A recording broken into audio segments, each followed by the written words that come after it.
여러분, 성인이라고 하면 어떤 모습이 떠오르나요? 먼 옛날, 수많은 어려움 속에서도 하느님의 말씀을 실천하다가 순교하시거나 우리가 감히 따라가기 힘든 길을 걸어간 분들을 떠올리시지 않나요?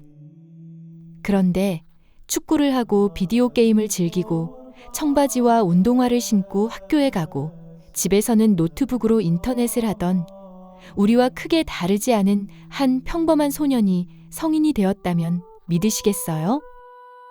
지난 2025년 9월 7일 바티칸 성 베드로 광장에서 시성식이 거행된 카를로 아쿠티스, 오늘 이야기의 주인공입니다.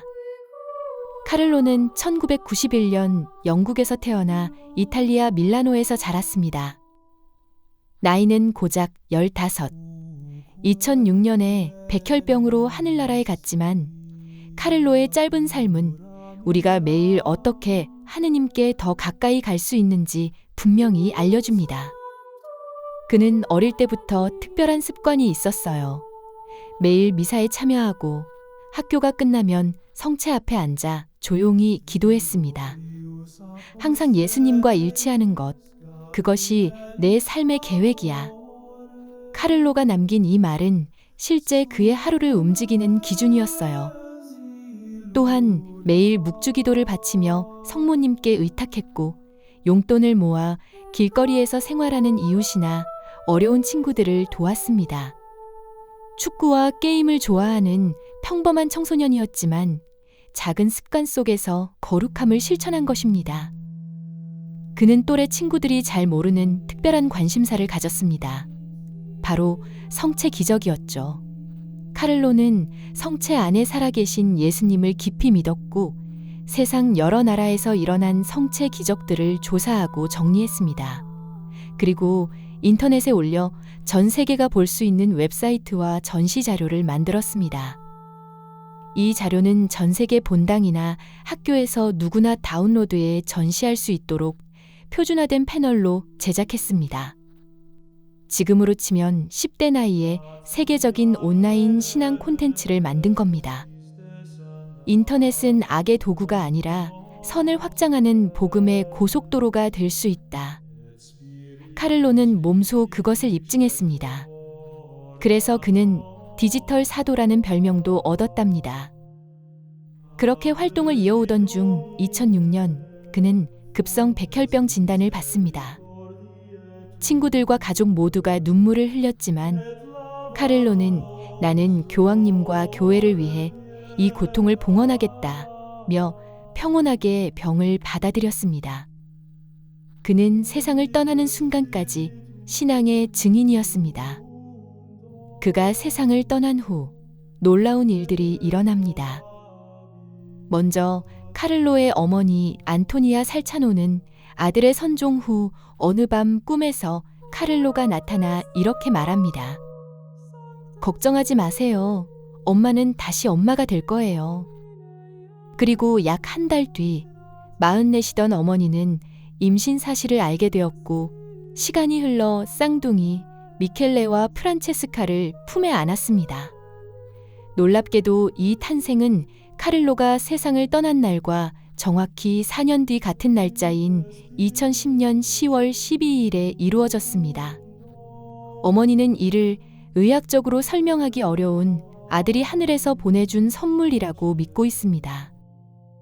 이러한 가족의 체험과 더불어 많은 이들이 카를로에게 전구를 청하며 기도했습니다.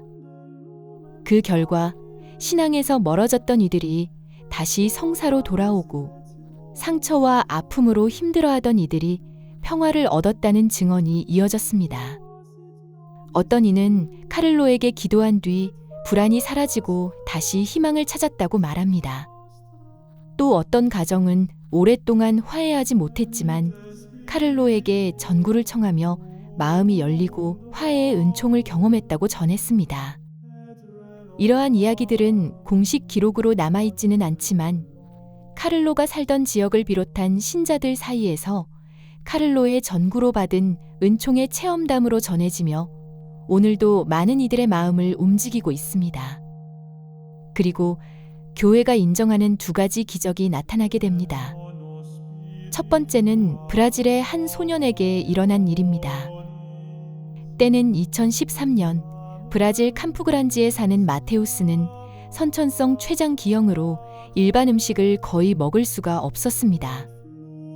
그의 어머니는 카를로 아쿠티스 전구를 청하며 준비한 9일 기도를 했고 본당에서 진행된 기도회에서 마테우스는 카를로의 유품과 사진에 손을 얹고 더는 토하지 않게 해달라며 간절히 기도했습니다. 그리고 기도를 마친 후 집으로 돌아가는 길, 이미 나은 것 같다고 어머니에게 말한 뒤 집에서 감자튀김, 스테이크와 같은 일반 음식을 먹었지만 구토 없이 맛있게 먹게 되었습니다. 그 후 병원 검사에서 비정상적이던 장기의 생리 상태가 정상으로 바뀐 사실을 확인했고 교회 조사를 거쳐 프란치스코 교황이 2020년 2월 21일 교령으로 인가했습니다. 그리고 2020년 10월 10일 아시시에서 시복식으로 이어졌습니다. 두 번째 기적은 2022년 피렌체에서 일어납니다. 코스타리카 유학생 발레리아는 자전거에서 넘어지며 치명적인 머리 손상으로 뇌출혈이 생겼습니다. 의사들은 긴급하게 수술을 했지만 생존 가능성은 매우 낮다고 봤습니다.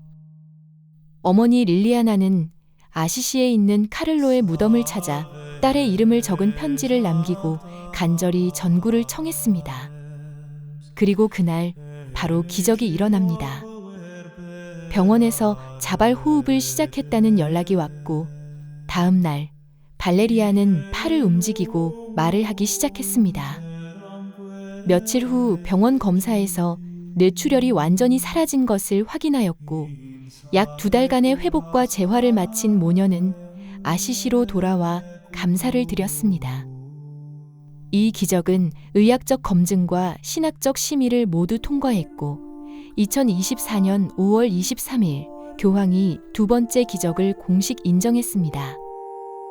이 두 번의 기적을 계기로 교황청에서는 2025년 4월 27일 하느님의 자비주일 오전 10시 30분 성 베드로 광장에서 카를로 아쿠티스 시성 미사가 거행된다는 세부 일정이 공지됩니다. 하지만 2025년 4월 21일 프란치스코 교황 선종으로 시성식을 포함한 교황 주재의 대규모 전례가 연기되었고 최종적으로 레오 14세가 2025년 6월 13일 추기경 회의에서 2025년 9월 7일 피에르 조르조 프라사티와 공동 시성식을 거행하도록 확정되었던 거죠. 여러분, 우리는 카를로 성인에게서 무엇을 배울 수 있을까요? 그는 우리와 크게 다르지 않았습니다. 학교에 가고 친구들과 어울리고 인터넷을 사용하고 게임을 즐기던 평범한 소년이었죠. 그러나 차이가 있다면 그는 일상의 모든 것을 예수님과 연결했다는 점입니다. 구체적으로 작은 습관, 예를 들면 매일 미사에 참여하거나 짧은 묵주기도를 바치는 것, 성체 앞에서 잠시 머무는 것, 또는 내가 잘하는 재능을 누군가를 위해 사용하는 것이 바로 그 비밀입니다. 이 작은 선택들이 쌓이면 누구나 거룩해질 수 있다는 것을 그는 자신의 삶으로 보여줍니다. 카를로는 이렇게 말했습니다. 성체는 내 천국 가는 고속도로야. 우리도 매일의 작은 선택을 통해 그 고속도로를 만들 수 있습니다. 교회는 먼 옛날 사람들만 성인으로 세우지 않습니다. 지금 이 순간에도 우리의 세대에서도 성인이 태어날 수 있음을 카를로 성인은 우리에게 알려주고 있습니다. 여러분도 할 수 있습니다. 오늘 하루 한 발짝 더 하느님께 가까이 가는 마음가짐과 실천을 해보세요.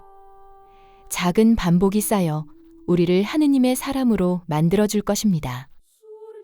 그러면 언젠가 사람들은 여러분들에게 이렇게 말할 수 있을 거예요.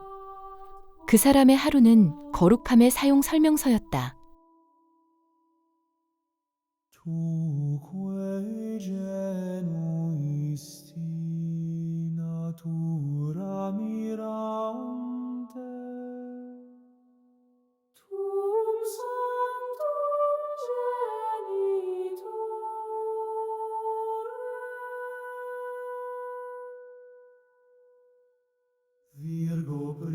Sanctus Deus Gabrielis Sabore